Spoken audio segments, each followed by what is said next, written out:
Hello there, Destin, the RV Guide. We are checking out a 2024 Montana High Country 3761 FL today. So they've made this floor plan for quite a few years. It's been a hit. They haven't had to change a whole lot, and they've really stuck with the recipe that works. So let's start off on the outside, check this thing out, get on in, and see what's updated this year. So at the front of the rig, they did update their graphics package this year, so they made that Montana M stand out a little bit more, brought a little bit more brown into the exterior to kind of offset that tan. And I don't know what you guys think, but I think it looks pretty sharp. Outside's going to have your pivoting hitch head and a backup mirror, which is through Keystone, so you can at least see where you're hitching in here when you're getting ready to go. Underneath that's going to be our wet storage for the camper, so battery box right behind there. If you do option this with the lithium batteries, they're going to stuff it right in the built-in battery box. There's the inverter for the camper and our true battery disconnect right underneath there. If you do option a generator or generator prep, it's going to be right in that door underneath the nose here.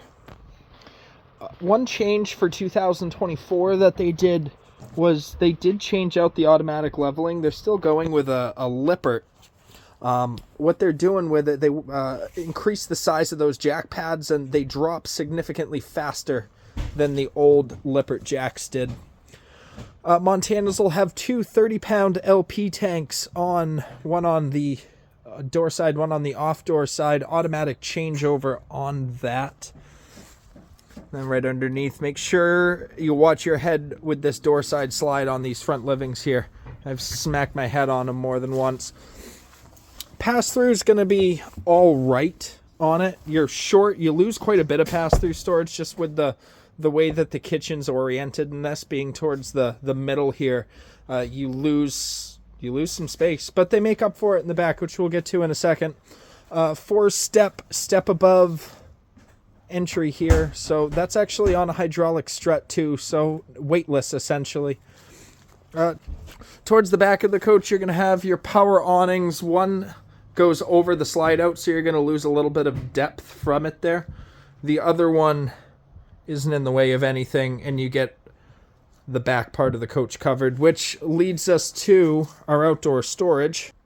And this is where they make up for the lack of storage in the front here, is right in that back. So almost like a separate bunk room down here. It's huge. So you get access from both the door and the off-door side. And towards the back, you get a huge door that you can open as well. And if you're living full-time in one of these things or out on the road all the time, you know how important a space is to get everything that you want to bring with you. So at least they give you plenty of space to be able to do that. 200-pound accessory hitch on the rear. Ladder to get up to the fully walkable roof and fully walkable slide out on this thing. It's so dreary out here today. I don't know where you guys are at, where you're watching, but up here in New England, it's been raining for like 3 months straight, and I don't even know if we're going to get a winter right now. It's making me really, really sad. On the back side, they're sticking with the 16-gallon gas and electric hot water. They haven't switched over to the tankless yet. Towards the front of the camper is going to be our docking station here with your city and freshwater connections, your outdoor showers here, both of your black tank flushes. Yes, I said 2 black tank flushes, as well as your hot water heater bypass. There is auxiliary solar if you wanted to add a little bit more, and your key TV hookup, which isn't really pretty unless you're watching TV in the camper, and then it makes running wire so much easier and non-existent essentially. All right, I think that's enough of the outside. Let's get on in here and check this thing out. So right when you walk in, you can tell why this is one of their best-selling floor plans and why most people going full-time go with a layout like this, because you just can't recreate the amount of living space that they're able to produce in this thing. So let's start off at the front where, of course, you got a huge picture automotive window here. It's tinted, so you're not seeing in. You can see my Porter driving down the lot right now. Wave high. Pop-up TV right in front of that. Underneath there is going to be your JBL sound system, subwoofer built in. It's a dual zone speaker system. 5,000 BTU electric fireplace right underneath there. On both sides, you're going to have a decent amount of storage and 110 power as well. So, like, really residential with the way they're doing it, and that's the goal they're after is, you know, a full-time use. Right up above there is going to be one of our Coleman Mach air conditioners. So they've partnered with Coleman Mach. I believe they have the exclusive rights to use them right now, and don't quote me on that.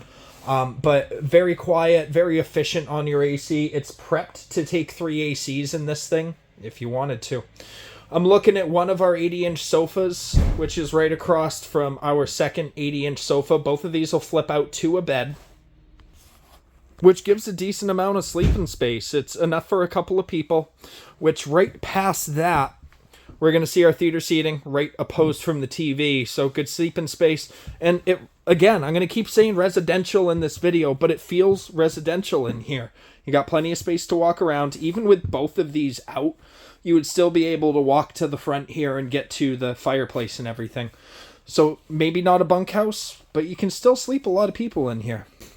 Moving down into the kitchen, you got a really nice grab handle on the wall here, nice and sturdy. The steps are wide too, comparative to some. Underneath that's the vacuum for the camper, and it's just a nice little kick plate, and you can hook up a true vacuum to it too if you want to get into the nooks and crannies.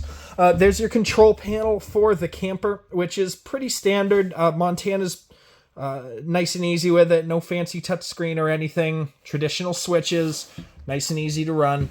Your inverter control is going to be right next to that too.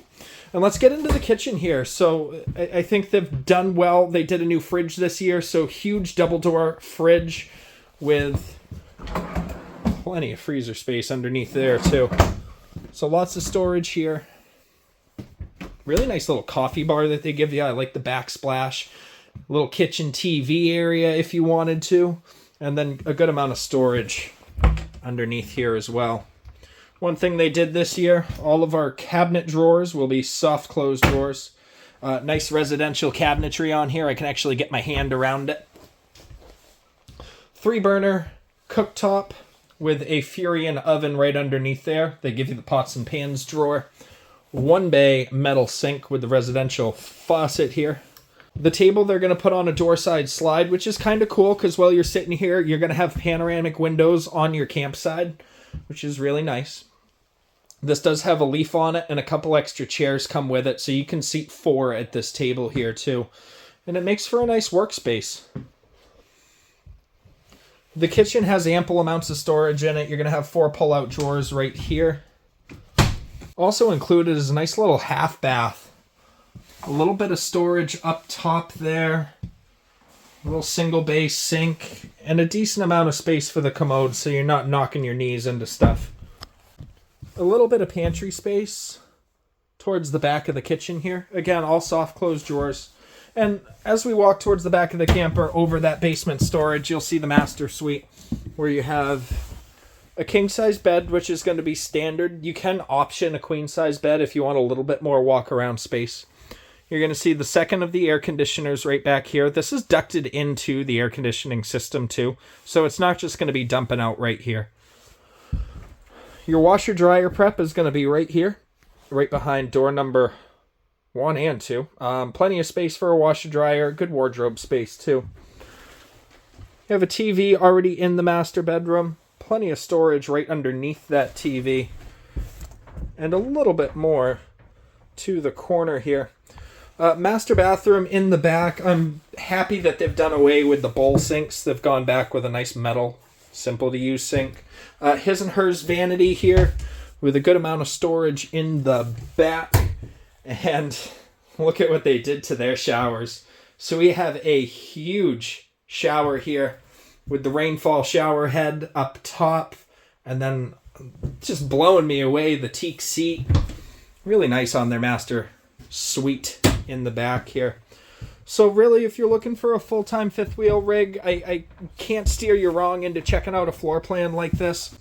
And if you're looking for an office space instead of the living space, they make one a lot like this with a little hidden office. Make sure to follow along for more.